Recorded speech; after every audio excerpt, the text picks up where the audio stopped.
देखो बेटा यहाँ पे इतने सारे लोग मर चुके हैं, ध्यान रखना, पानी से मजाक नहीं करना, इट इज वेरी ट्रेचरस। और वहां पे जब जाया करता था पापा के साथ, so he used to enjoy the sight of water. तुम मुझे रोकोगे स्विमिंग करने से? अब तो मुझे स्विमिंग आती है। A few moments later. मर जाता बच्चा, ये मजाक करने का तरीका है तुम्हारा? बच्चा मर जाता, पर कोई बात नहीं, कोई बात। What is fear? And when should we actually be afraid? Because कई बार हम डर जाते हैं विद द पॉसिबिलिटी, बट डरना हमें एक्चुअली चाहिए फ्रॉम एक्चुअल डेंजर। मतलब एक तरफ जहां पे हम सोच रहे हैं डर लग रहा है, it is about the perception we have towards a certain thing और an idea, but on the other hand there is an actual danger जहां पे हाँ भाई जान की हानि हो सकती है, वहां पे डर वाजिब होता है। ये जो चैप्टर है ना, यहाँ पे जो ऑथर है उसने भी ऐसी कोई चीज एक्सपीरियंस करी फर्स्ट केस वाले में, जहां पे परसेप्शन जो था ना उसको एक चीज को लेकर, उससे बहुत डर बैठ गया था, but there was once an actual danger because of which this perception of fear was fueled for many years। तो ये एक ऑटोबायोग्राफिकल अकाउंट है बाय विलियम डगलस और इस चैप्टर का नाम है डीप वाटर। डीप वाटर, गहरा पानी। सो लेट अस अंडरस्टैंड ये चैप्टर है किस बारे में। अब कहानी है तो कहानी के तरीके से ही सुनना चाहिए इसको, क्योंकि मुझे पता है ये वीडियो आप कब देख रहे होंगे, एग्जाम के जस्ट पहले, और ऐसा करने में भी मजा तो आना तब भी चाहिए, है कि नहीं? पनिशमेंट नहीं होनी चाहिए पढ़ाई, it should be fun, it should be engaging, it should be immersive. तो इसी चीज को ध्यान में रखते हुए लेट अस बिगिन। तो एक बार की बात है, हमारा जो ऑथर था वो कभी 11-12 साल का था और उस समय उसने नया ज्वाइन किया था YMCA नाम का एक क्लब याकीमा में, जहां पे वो रहता था अपने परिवार के साथ। अब याकीमा में एक याकीमा रिवर नाम की भी एक नदी बहती थी। अब वहां पे जब भी जाए तो मम्मी उसको बार बार रिमाइंड कराए कि देखो बेटा यहाँ पे इतने सारे लोग मर चुके हैं, ध्यान रखना, पानी से मजाक नहीं करना, इट इज वेरी ट्रेचरस, मतलब बहुत ही खतरनाक है। अब मम्मी बोल रही है तो कहीं ना कहीं तो मानना पड़ेगा या दिखाना पड़ेगा कि मान रहे हैं। पर जब उसने YMCA क्लब ज्वाइन किया तो वहां पे स्विमिंग पूल जो था वहां पे ये सब परेशानी नहीं थी, क्योंकि जो शैलो एंड था वो 2-3 फीट का था और जो डीप एंड था वो सिर्फ 9 फीट का था। अब ये 11-12 साल का था। बट यहां पे एक ऐसी चीज हो जाती है जिसकी वजह से उसके जहन में पानी को लेके जो खौफ होता है, जो डर होता है ना, वो बैठ जाता है। He actually becomes hydrophobic. But I am jumping the gun. पर बचपन की बात की जाए, जब वो 3-4 साल का था, तब वो अपने पापा के साथ बीच जाया करता था जब वो कैलिफोर्निया वगैरह में रहते थे। और वहां पे जब जाया करता था पापा के साथ, so he used to enjoy the sight of water. Wow, what a beautiful expensive body of water. And most of the earth is covered with this. He was absolutely taken in. He was absolutely curious about water and whatnot because he loved the idea of water. Of course, थोड़ा बहुत डर लगता था बड़ी बड़ी waves वगैरह को देख के, but still the curiosity was intact. But YMCA के स्विमिंग पूल में जो किस्सा हुआ था ना, इसके बारे में अभी बताने वाला हूँ आपको, उसकी वजह से वो हाइड्रोफोबिक हो गया। तब तक बचपन में नहीं था। वो क्या हुआ उसके साथ? तो एक दिन जब वो बाकी सारे बच्चों के साथ स्विमिंग वगैरह कर रहा था, वहां पे जा रहा था, वहां पे आता है एक बुली। बुली तो आपको पता होगा कि कौन होता है, आप होंगे या आप हुए होंगे। In either of the case हम कहानी पे वापस आते हैं। तो यहां पे क्या होता है, एक आता है हट्टा कट्टा सा बुली जो बढ़िया तैराक भी होता है, और मजाक में ये बच्चे को 11 साल के छोटे से हमारे विलियम डगलस जो है हमारा ऑथर, उसको उठा के डीप एंड में फेंक देता है। अब विलियम डगलस इस समय तक उसको थोड़ी बहुत टेक्निकलिटीज पता है। क्या पता है कि भैया we have to hold our breath, we need to make sure that we don't open our mouth when we are inside the water, because if we do that we won't be able to float. ये पता है उसे। पानी में जाता है deep end में, and then he is ready कि okay now let me calm my self, मैं मरूंगा नहीं, बट मेरे को कुछ चीजों का ध्यान रखना है। तो वो नीचे फ्लोर को ढूंढ रहा होता है so that he can go down to the floor and kick himself up to the surface. But ऐसा नहीं हो पाता because constantly he finds himself running out of breath. बार बार उसे लगता है उसकी सांस कम होती जा रही है क्योंकि ऑक्सीजन ऑफ कोर्स कम होते जा रहा है। तो एक बार वो पुश करने की कोशिश करता है, धीरे से कहीं सरफेस के पास आता है, थोड़ी लाइट दिखती है, पर वो फिर से नीचे खींचा चला जाता है बिकॉज ही इज पैनिकिंग। वो चाहता नहीं है पैनिक करना, पर वो कर रहा है पैनिक। आपको भी पता होगा, अगर स्विमिंग आती होगी तो शुरुआती दिनों में पैनिक तो होता ही है, क्योंकि फ्लोटिंग भी सीख लो और अंडर वाटर आप सर रखना भी सीख लो, and while you are swimming strokes वगैरह लगा रहे हो तो ऊपर आके पानी में सांस लेना भी सीख लो while you are going through the motions of swimming. ये सब एक तरफ और पैनिक एक तरफ शुरुआती दिनों में, जैसे हमारे ऑथर साहब के साथ हो रहा था। तो दूसरी बार फिर ट्राई करते हैं और दिखते थोड़ा सा आते सरफेस, तीसरी बार फिर ट्राई करते हैं और फिर से डुबकी, और इस बार वो ही resigns and he is like कि भैया नमस्ते भगवान, मैं आ रहा हूं, टाटा बाय बाय। ऐसा वो एक्सेप्टेंस के मूड में चला जाता है छोटा सा बच्चा। But as he opens his eyes he finds himself lying on his stomach beside the pool. मतलब पानी से बाहर आ चुका है, लोग आसपास बातें कर रहे हैं, मर जाता बच्चा। ये मजाक करने का तरीका है तुम्हारा? बच्चा मर जाता, पर कोई बात नहीं, बच गया, अच्छी बात है।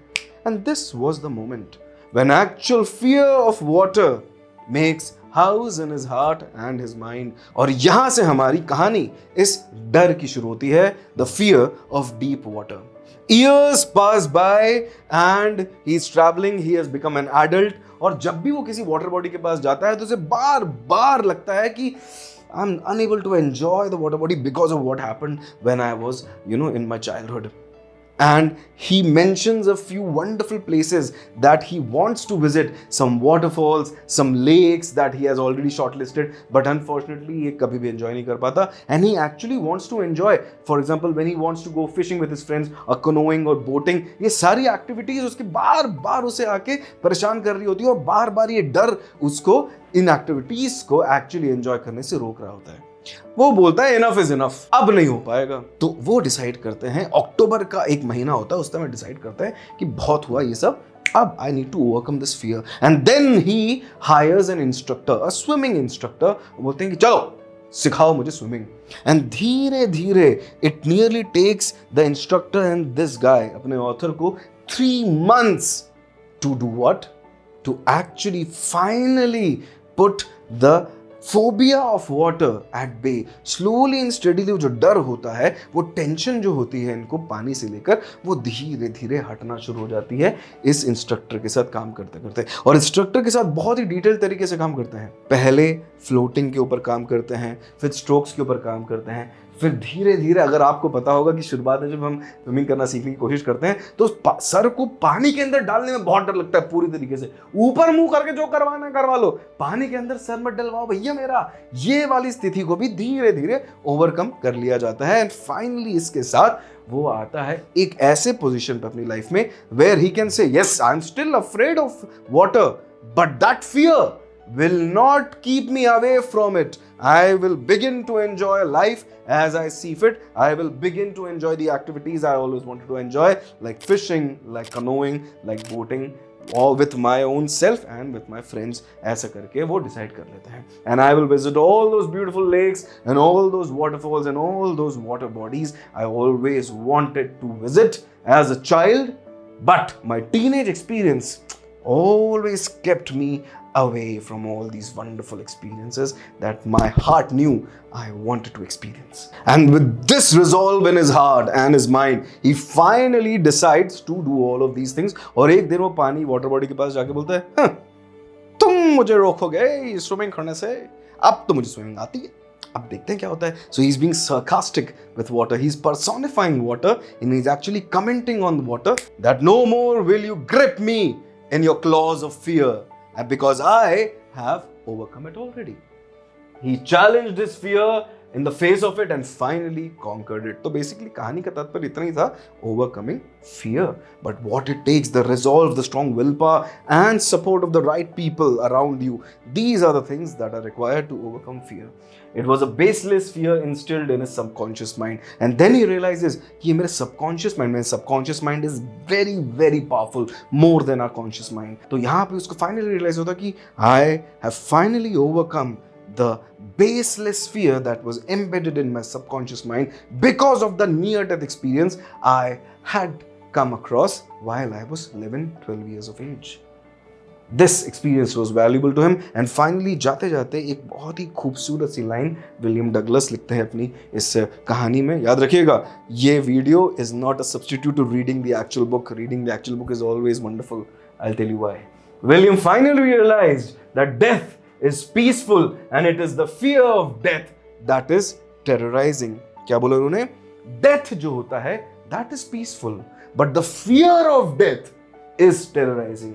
Death का जो आइडिया है और उससे जो डर लगता है ना, वो परेशान करता है हमें, प्रताड़ित करता है हमें. ये सीख उन्हें मिलती है, and it's one of those quotable lines if you wish to quote. And finally, his will to live life grew intensely as he had overcome his fear and started living fearlessly.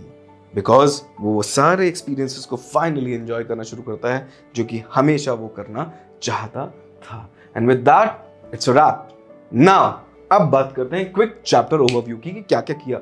Author का नाम William Douglas. This is an autobiographical account, मतलब इन्हीं के जीवन से एक ऐसा anecdote इन्होंने चूज किया जिसने इनको काफी अफेक्ट किया और उसी के बारे में इन्होंने लिख दिया. This lesson is taken from William Douglas autobiographical book of main and mountains. तो डीप वाटर जो कहानी है एक छोटा सा एक्सर्प्ट है, एक छोटा सा पार्ट है, और उस पार्ट किसका है? एक एक्चुअल बुक का जिसका नाम है ऑफ मेन एंड माउंटेन्स. ये चीज याद रखना हमें बहुत जरूरी है अगर हमें इसके ऊपर एक लॉन्ग आंसर आ जाए. तो किताब का नाम क्या है? Of main and mountains, which deals with the subject of conquering fear. That is the theme of this complete chapter.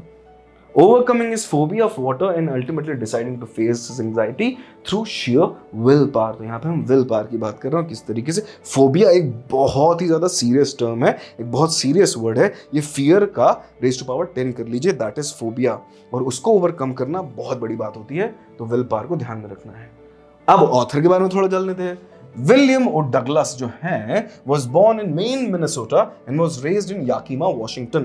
याकीमा के बारे में हम जान चुके हैं. He was an American jurist and politician. He served as an associate justice of the Supreme Court of United States. आप समझ रहे हो कितनी अथॉरिटी है इसमें, कितना पावर है इस व्यक्ति के पास, एंड इसके लिए स्ट्रॉन्ग विल पावर लगती ही है. तो it makes sense. He has actually achieved a lot in his life and it shows in the chapter as well. He was nominated at the age of 40 by President Franklin D. Roosevelt and was the youngest justice appointed to the court and served for the longest term in the history of Supreme Court. ये सब USA की judicial जो history है उसके बारे में बताया जा रहा है और किस तरीके से this man at a young age of 40 had achieved so much. Again, a testament to his willpower. Every time we read a chapter, we need to understand who the author is because अब हमारे CBSE के expectations क्या हैं आपको पता है. Rote learning से दूर हो चुके हैं, अब क्या चाहिए उन्हें? अंडरस्टैंडिंग के लिए we need to get into the minds of the authors and the poets. You have to remember that. अब आखिरी में आते आते कुछ इंपॉर्टेंट शब्दों के ऊपर डिस्कस कर लेते हैं. ट्रेचरस, याद है मम्मी बोलती थी Yakima river is treacherous. Extremely dangerous के लिए एक वर्ड देखा जाए तो we have treacherous. Number 2, aversion, मतलब एक्सट्रीम डिसलाइक टुवर्ड्स समथिंग. कोई चीज बहुत ज्यादा नापसंद होती है ना, उसको हम वर्ड यूज कर सकते हैं अवर्जन. Next, timid. टिमिड का मतलब होता है वीक. अब यहाँ पे एक चीज बोल दूंगा, वोकैबुलरी की जब भी बात की जाती है ना, तो ऐसे मेरे बोलने से और आपके सुनने से या मीनिंग समझने से वोकैबुलरी नहीं बढ़ेगी. एक चीज ये कर सकते हो कि अपने पसंद का शब्द पकड़ो और उसके ऊपर अपनी पसंद का सेंटेंस बना के कमेंट सेक्शन में लिख दीजिए. दूसरी चीज करना अनिवार्य है. जब भी मैं ये वर्ड्स बोल रहा हूं सो मेक श्योर कि जब आप स्क्रीन के उस साइड बैठे हैं और इस वीडियो को देख रहे हैं तो यू से इट विथ मी, ताकि प्रोनाउंसिएशन के ऊपर थोड़ी सी अंडरस्टैंडिंग हमारी और ज्यादा स्ट्रांग हो सके. Next word is summoned. Summoned का मतलब गैदर करना, सबको एक जगह इकट्ठा करना. एक्सपेंडिंग, याद रखिएगा एक्सपैंड नहीं एक्सपेंड है, पी के बाद ई है. इसका मतलब होता है diminish with usage. For example, if you use your mobile phone regularly constantly for a long period of time you will be expending its battery life. Next, dizzy, losing consciousness. ऐसे आधा आधा लगता है, सेमी कॉन्शियस स्टेट होने के बाद पड़े जाते हैं, ऐसे धूप में असेंबली में खड़े हुए हैं, गिर गया बच्चा, तो he was feeling dizzy. Wobbly, shaky. Wobbly मतलब शेकी. कभी कभी जाते हैं ना कोई रेस्टोरेंट वगैरह में और देखते हैं कि टेबल ऐसे कटर पटर कर रहा है या फिर चेयर ऐसे टेढ़ी मेढ़ी हो रही है और हमें नैपकिन को फोल्ड करके उसके नीचे लगाना पड़ रहा है, मतलब वो टेबल या चेयर इज वॉबली. ठीक है, अनबैलेंस्ड.